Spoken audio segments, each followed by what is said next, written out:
Hello, Bruce here with the California Gold Connection. Thank you so much for swinging by the dental page here. If you're in the dental industry or have dental scrap to sell, this is the place for you.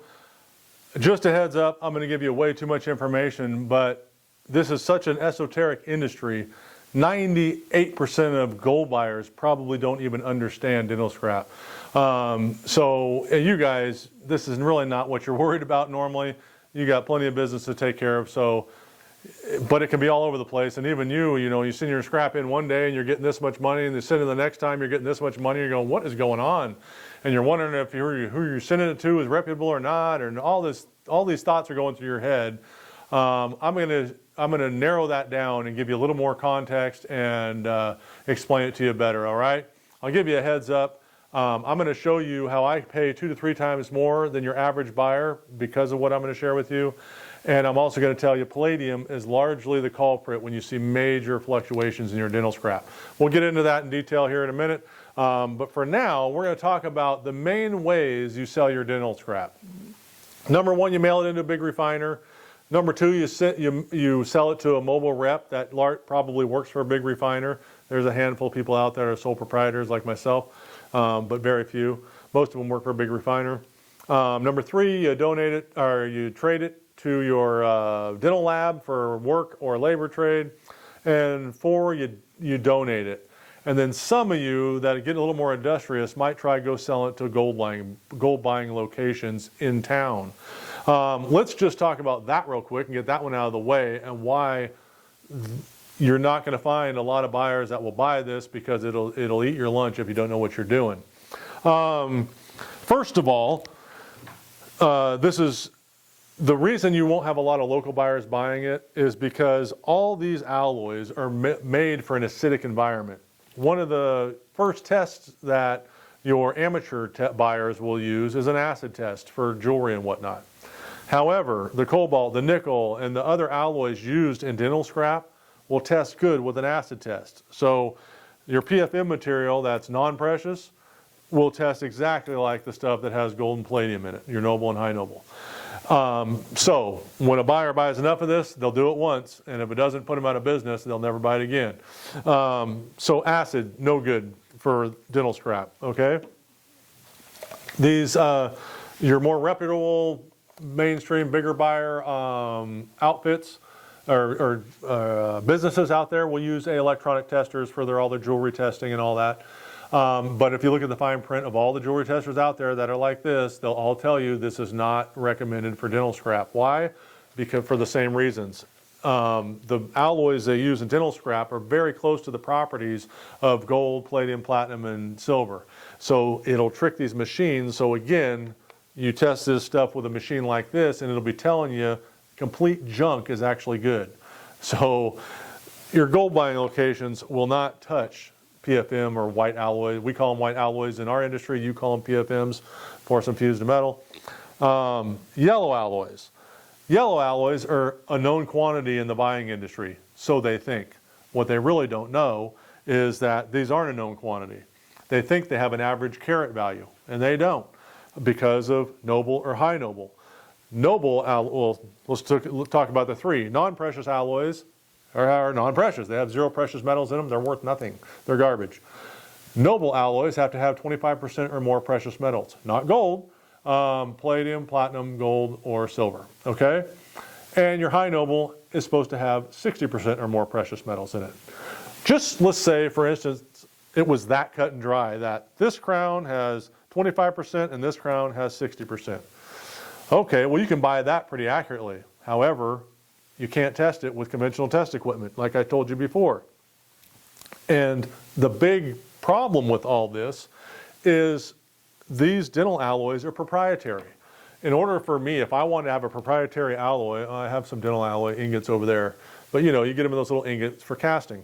If I want to have a proprietary California Gold Connection casting alloy, I would take a bunch of different metals, some gold, if I want a noble or high noble, gold, platinum, palladium, or whatever mixture, and I would mix it into my proprietary formula, and I would sell those casting ingots, and then you would melt them and cast them into crowns, right? And so now I have my own proprietary formula. Well, there's a lot of places out there have their proprietary formula. those same places have changed their formula over time. And there's been, this has been going back forever, they've been making this stuff. So there's all kinds of craziness. There's over 40 alloys in some of these things. There's all kinds of craziness. So while the buyers think there's a known quantity here, if they buy enough of this stuff and they mail it in and get their payout, they get their scrap paid like you're doing, and they take a big hit and they're wondering why their scrap's so low and they know they bought dental, they won't buy it anymore because that's the culprit for the reasons I just told you.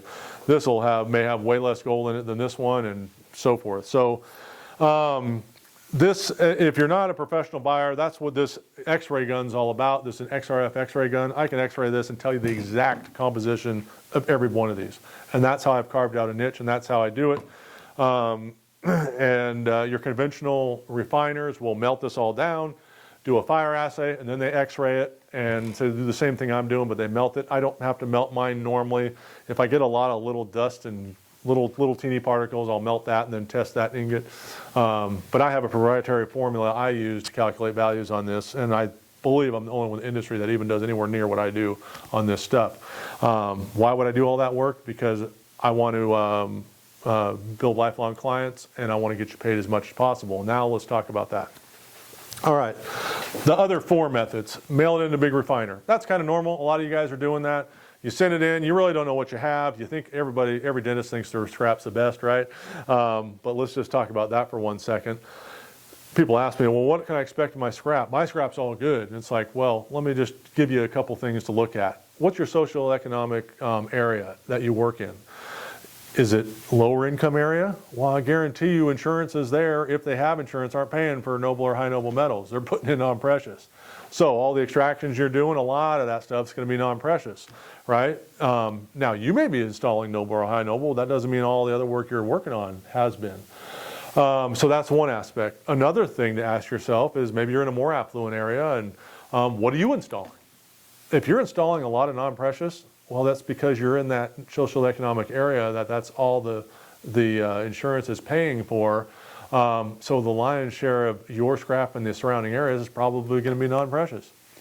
If you're in a more affluent area where they're paying that stuff or paying for that stuff, and that's what you're installing, and your practice is 10 years old or older, well, now you're likely extracting stuff that you may have installed previously that needs to be updated or redone or whatever. And if you're installing all noble or high noble and you're extracting your own work, well, then you know your scrap's going to have a lot of that in it. You still don't know about all the other stuff you're pulling that who knows where it was installed. But if you're in a more affluent area, likely they were more affluent wherever they were. And so your scrap in a more affluent area will be more indicative of that, right? And I'll just tell you my percentages roughly. My lowest common denominator offices, say this was untested and this was just a lot I got, now this is a ton for most 99% of offices, this is way more than you'll send to me. But say you sent this to me, and on your lowest common denominator, they may have 25% of this stuff will be good and the rest is junk, non-precious. My average offices, 50 to 60% of their scrap would be good. And I'm talking white alloys, yellow alloys, no, just the white alloys. 50 to 60% of their scrap would be good on my average offices. My best offices, 70 to 80% of their scrap will be good, and only the 25% or so will be garbage. So, but I also have offices from very high-end areas that have dismal payouts too. So it's kind of all over, but those are kind of rough thought processes that might give you a little more understanding of what your scrap might be. All right, so big refiners, melt it down, send you your payout, you hope for the best. Prices fluctuate. This year I sent in this much, last year I sent in this much, or same amount, and I got half the payout. Why is that? Probably palladium, is your culprit there, and we'll go into detail about that. The next one, you sell it to a mobile rep. That generally works for a big refiner. There's some sole proprietors like me that are doing their own thing, but they're few and far between. Most of them work for a big refiner. Well, if you ever ask yourself, you gave them your container of stuff with teeth in it, amalgam, epoxies, all that jazz still in it, implants, all that stuff still in there, and none of that's worth any money.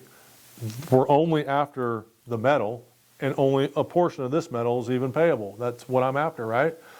Well, how the heck do they know what they're getting, and how do they pay on all this? Because they can't test it with that form. They certainly can't weigh the metal properly because it's got all that stuff on it. So how does that even work? Well, here's where where you can start seeing how I drastically differ. While you may have a value here, they have to use a low common denominator payout here. So they always come out ahead. Now, are they cheating you? Not necessarily. They don't have an option to test out the field like I do. They just got to use their numbers. They're trying to stay in business just like you or me, no different, right? So are they cheating you? Not necessarily. It's just the industry norm. That's how it's done. However, it's left this big gap that I can capitalize on, carving out the niche I have, right? But it's not just the guesswork that's keeping your payout low and they got to pay down here. It's all the overhead, right? They are a big refiner, so they have profit margin and overhead in the big refinery, but they also have this mobile rep they have to pay for. Their salary, their pension, their vehicle, their food, their hotels, their gas, all that stuff that comes out of your scrap, right? But that's kind of just the norm in the industry. That's how this industry works, okay? So your payout, they have to keep it down here so they know they always come out ahead.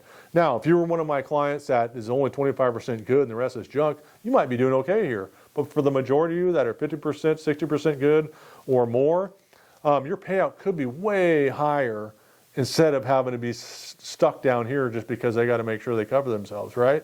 So where I come in, there's no guesswork for me. I'm x-raying this stuff. I know exactly what I'm buying. I have exact proprietary formulas that I use to calculate the value of this that are very accurate. And so me knowing when I get them, it's clean, I can weigh it properly, I have tested it, I know exact composition of precious metals. Now I can pay you way up here and have a fair profit margin and get you paid way more money for your scrap.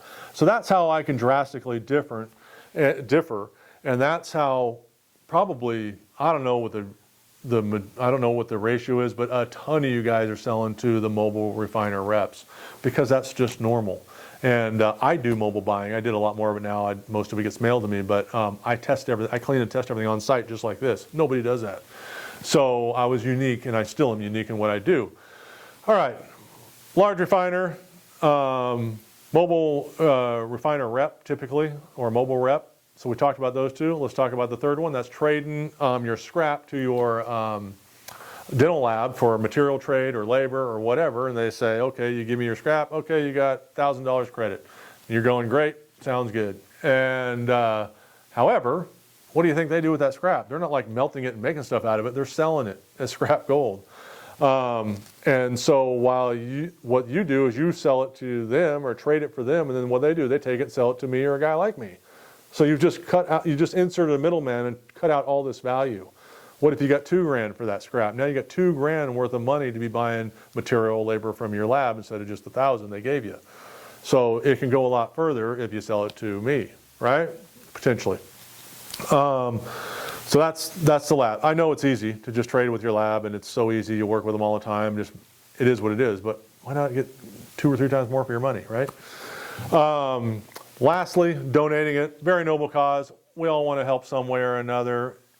However, you may not even know what you're donating to, but you're just trying to do something good. And I get it. But here's the thing. The sad thing is a lot of what we donate to, I think we put in about this much money, and then about that much money gets to the end entity, right? And that's just a sad truth of just how it works. And it is what it is. However, what if you sold your scrap to me, and I got you paid a big chunk of money, which would give you a big write-off, because you donated it. Now you take that money and you could donate it to a local cause. Maybe you have an employee that's down on their luck and needs some help. Maybe you have heartfelt needs abroad that you want to donate to, mission work or something. We do a lot of missionary support and different things like that, and ministry work is what our efforts are, so we try to do that. That's our passion. But maybe you have a passion that you can take, maximize your payout, take those dollars and get them to an entity that is heartfelt to you, and then you also get a bigger tax write-off. So I know donating is a noble cause and it's just easy, but maybe you can parlay that into get more to the entity that you really want and have a bigger tax write-off all at the same time. So anyway, that's basically the process. I have a very unique process, very painstaking process. Every single piece you see here has been tested with this gun, and I know exactly what I got. That's a lot of work, but it's how I pay you out fairly.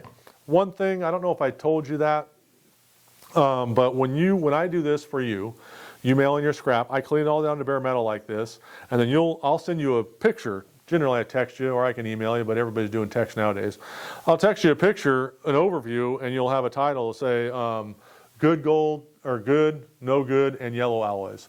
And you'll see the piles of not good stuff. And so now you're going, okay, that makes more sense. That's why I'm only getting this much, or maybe I'm getting this much and that's why, because I got a lot of good stuff. And what I'll do for you too, especially when we first start out, normally this doesn't have to carry on and very few people want it, but what I'll do for you is if you look at your bad pile, I'll mail that back to you with your check. I have zero use for it. It's absolute garbage to me. It's not like I'm showing you this pile that's not good and it's really good. I'm an honest guy. I'm going to have the separate piles and I'll mail it back to you. I don't need it, don't want it. It's worthless to me.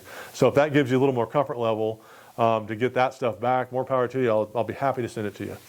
But anyway, that's it in a nutshell. I know there's way too much information, but it's a lot. And if you've been selling a long time, you've been kind of concerned, or you don't know what way to go, maybe this gives you a little more understanding.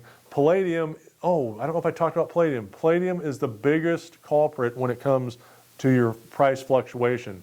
Palladium pricing a year ago it was $3,400 something an ounce, and now it's $1,000 and $1,033 an ounce as we speak. $2,400 difference, and it's largely driven by the auto industry. When the auto industry is in high demand, they use it for catalytic converters. When the auto industry demand is low, palladium tanks. So that's I don't know if I said that already, so apologize if I'm duplicating information, but palladium makes a drastic difference on your payout because your PFMs have a large volume of palladium in them compared to gold. So that's why your payouts may drastically differ. All right? I hope that video helped. You guys have a blessed day. I look forward to taking care of you. Mail your scrap into me. Give me a try. We'll give you a quote. If you're happy, I pay you. If you're not, I mail it back to you. It's that simple. You guys have a great evening. Bye-bye.